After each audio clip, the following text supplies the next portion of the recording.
as you're evolving your consciousness and raising your energy with certain principles that are in alignment with the highest expression of yourself, you're beginning to recognize that you've started to remember of using certain abilities that were always imprinted within your soul.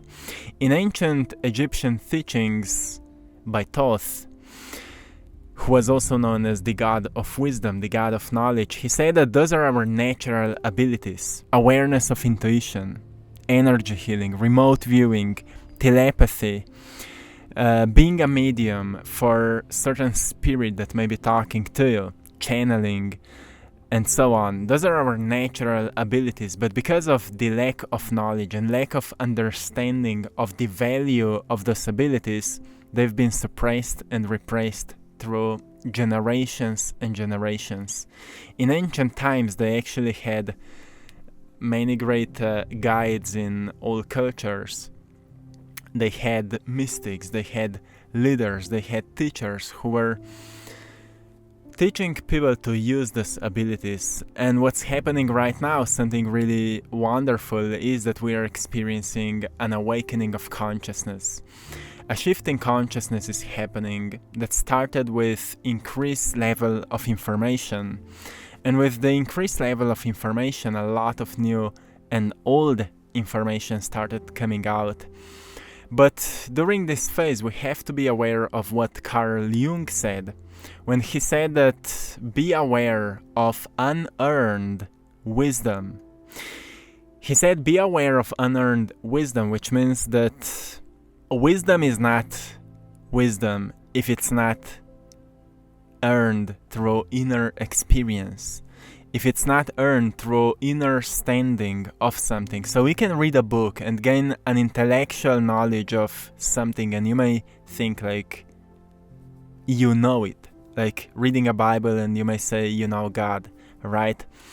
But having a direct experience through a certain inner work or through a certain life's experiences and transformation will give you a complete another level of understanding of it, and that's called wisdom. Wisdom is gained through personal experiences. So when it comes to spiritual gifts, many rare spiritual gifts are about to awaken within you as you're moving through the shift.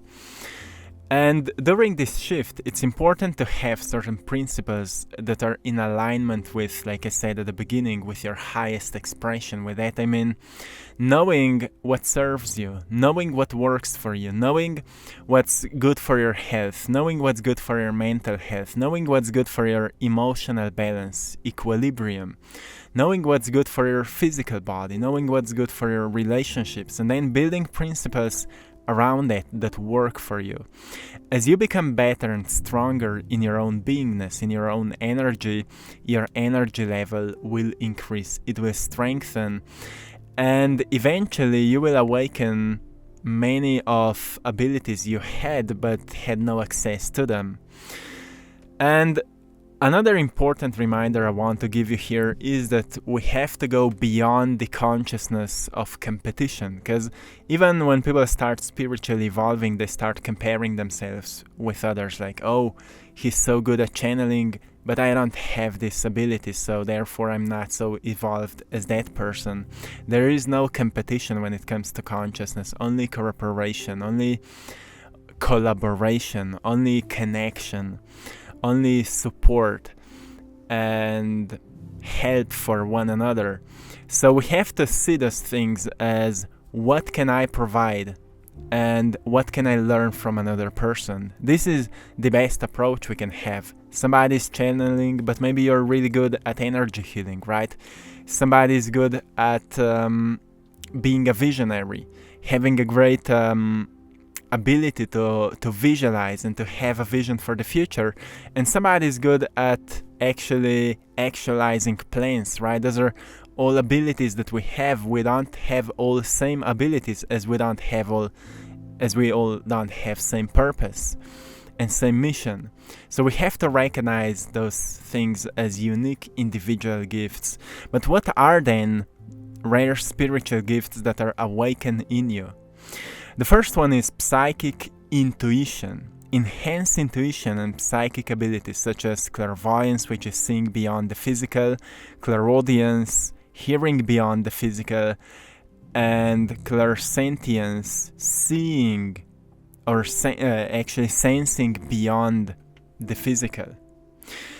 Maybe not all of them, but maybe one of them, like clairsentience. You sense there's something more. You sense the energy in the room. You sense somebody's not telling you the truth. Or maybe you see beyond physical. You see light. You see light beings. You see frequencies that are beyond what most people can perceive. We have to know we only perceive less than 1% of electromagnetic spectrum of light, and we can evolve in the senses. But if we don't do it consciously, it could actually confuse our perception, and that would not be healthy for our evolution. So we only need to awaken the senses consciously if we really want to evolve spiritually. The second rare spiritual gift is channeling, the ability to connect with higher, maybe spiritual entities or higher information or guides and channel their wisdom, often through spoken or written word. It may happen to you that out of nowhere you come across an idea, you don't know where it came from. And if you study ancient teachings, like for example teachings of Native Americans, they all knew that we are surrounded with spirits. In the work of Dolores Cannon, who was a past life regression therapist, she found out that as she was guiding people into deep meditations where they've tapped into their subconscious mind, and our subconscious mind is storing information from all our lifetimes. She found out that we all have spirit guides. We all have guides that are supporting us and helping us on our journey, life's journey. And when we change our direction, sometimes we'll come across different guides that will be able to guide us on that path. And channeling then is like a connection to those guides, but it can happen in many different ways. Some people see them, some people sense them, some people don't know that they sense them, but they receive information from them. So it's not about what you like, how you sense it or how you perceive it, but what you do with what you get, right? When you get a great idea, it found you because you have a capacity to accomplish it, to make it happen. So we have to be conscious around all these things that are finding you. That's why to be more spiritually awakened is tapping into higher responsibilities, because those information are not finding you just for entertainment or whatever. That's how we've been programmed to look at life. Everything has purpose, everything has meaning, everything has a mission within. Like, a mission of knowledge is to acknowledge you so you can stand in your power and then actually do something with power, not to entertain you, not to just constantly keep learning more and not doing anything with it, right? So we have to be aware that spiritual awakening is awakening of the sense of responsibility, that we are all here on purpose. The third rare spiritual gift is energy healing, the capacity to heal and balance energy in oneself and others, utilizing modalities like Reiki healing, pranic healing, or other energy-based therapies that are known right now worldwide. So when this starts awakening within us, we usually start to feel drawn to a certain specific set of knowledge. Like, books for Reiki healing may come to us out of nowhere, or people who are practicing it may come to us out of nowhere. And if we feel drawn into it, then most probably it's a sign that we should study it. If we don't feel drawn into it, nothing wrong. You have to recognize how can you use what you feel for your own healing. And you always need to recognize what resonates with you. Don't just force yourself into a certain knowledge because you've heard it's interesting. You have to recognize what resonates with you, but sometimes you need to study it for a certain period of time to recognize if it is for you, right? Don't just jump from one thing to another, but actually study it. After 3-4 years, you will notice what actually resonated with you and what was just as a period of self-research. So it's all about awareness. We have to expand our awareness. Rather than being attached to ideas, we have to expand our awareness and notice where we feel naturally drawn to. But at the same time, we shouldn't be like a ball that's bumping from one thing to another. We have to be grounded, deeply grounded, and recognize, okay, this is what truly sparks intense joy within my heart. Like, I found painting in my past that was a form of healing for myself, because through painting I was able to channel my emotions, sometimes my sadness, sometimes my suppressed shame or whatever it was. But later I've noticed that people who are observing my art, they found it as a certain activation of healing, and we are receiving many stories now how these paintings inspire people in all kinds of different ways, which means that sometimes you can see a certain symbol or you see certain colors that are maybe just organized in a right way, and it can activate something within you. Like you hear a sound, you hear a music, and it awakens intense joy. That's how energy works.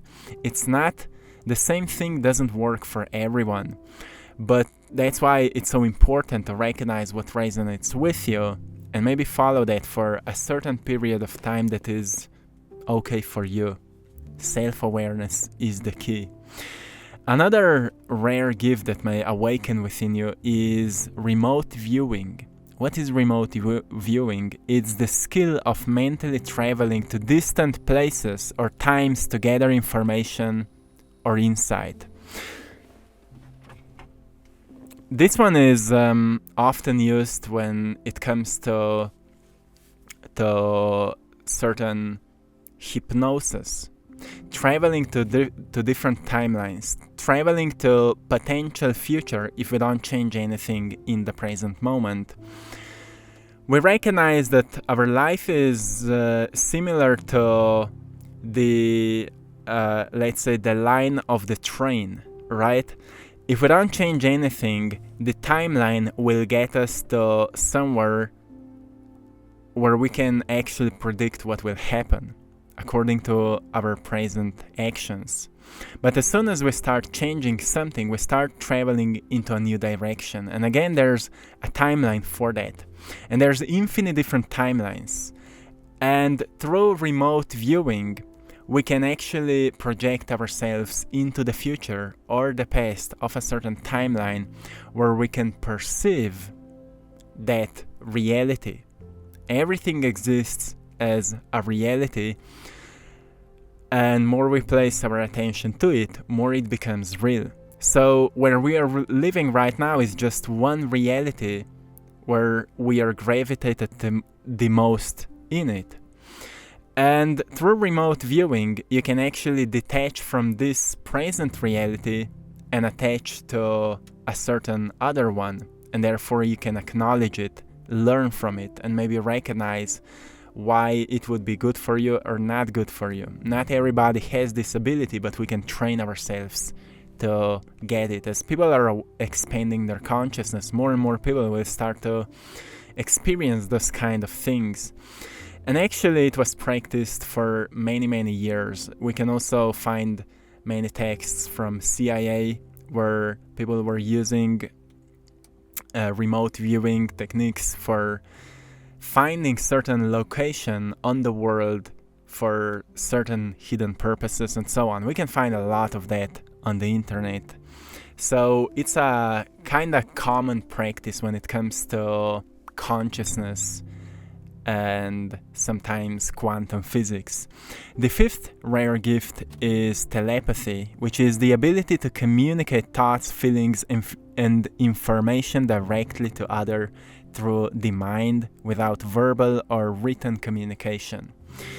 Again, if we study the work of Dolores Cannon, when she was guiding people in hypnosis, especially those who claim to be abducted by UFOs or aliens, all of them explained the experience in the same way. Those beings projected into me thoughts without opening mouth.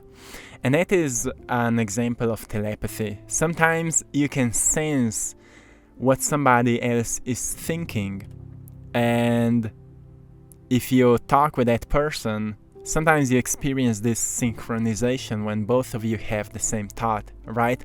We can again practice it if we intentionally send a certain idea to a certain person, and if that other person knows that we've sent that idea to him or her, maybe that person, if he or she enters into a deeper coherence in meditation, may get this idea. So we can train ourselves to use telepathy. But what's happening is more and more people are awakening and our energy is getting more coherent. We'll be able to communicate telepathically. And that's something actually really wonderful, because we become truly aware of the power of thoughts, the power of words, the power of emotion, and how much we're actually wasting it talking about nonsense, talking about what we actually don't want to experience, and so on. And sometimes when we are suppressing our emotions, we don't recognize how important it is to open up and release that old energy, how important it is actually to express what you feel in a more objective and healing way. There's a lot of information around that, like shadow work and emotional healing. You can also find videos about that on my channel. There are other rare gifts like astral projection, which means leaving your physical body and traveling with your energy body to other dimensions. It is happening in many people, the awakening of this ability, empathic ability, sensing energy, sensing emotion, sensing, again, the energy field of other people. It's a common thing, and more people are being born right now more empathic, more connected, more, let's say, sensitive to energies, because we do less harm if we sense more. We do less harm because we know that we're all connected. We know that we're all coming from the same source. So why should I harm someone just to gain something in return, right? We recognize, well, the best way to heal myself is to treat anyone as I want to be treated. That's what happens when we become more energy sensitive. That's why more and more people are coming into this realm energetically sensitive. As energy is rising, the vibration of planet Earth is rising, and therefore it is supporting more and more of this energy connection. Actually, it is increasing the awareness of energy connection, and this is causing more energy sensitivity within all of us. And the last rare spiritual gift that I want to share with you is past life regression, the capacity to access and explore past life memories and certain insights that are important for your present life. Sometimes people are dealing with certain diseases that they just can't find a way to resolve them until they recognize that something actually happened in their past life. Again, there's a lot of information about that in the work of Dolores Cannon, but there's also many other past life regression therapists who are sharing information from their past lives and the past lives of their clients and so on. So this is interesting information because firstly, it opens us up to a new level of looking at life, a new perspective of what this reality is all about. And maybe this is truly just a school where we're learning the lessons and trying to be the best students in a way that we recognize what's best for us. We recognize how can we be, the most authentic, kindest, and loving individuals we can be. So we stop building karma and we actually start living in Dharma, which is living in purpose. And knowing that every single day, if you don't or you haven't found something you're really passionate about, your purpose is to keep searching it, to keep recognizing what resonates with you, what feels like a calling, what you want to do, and how you want to evolve in this time. And that is something important to know. So my friend, you're not alone in this journey. Actually, we are all in this together.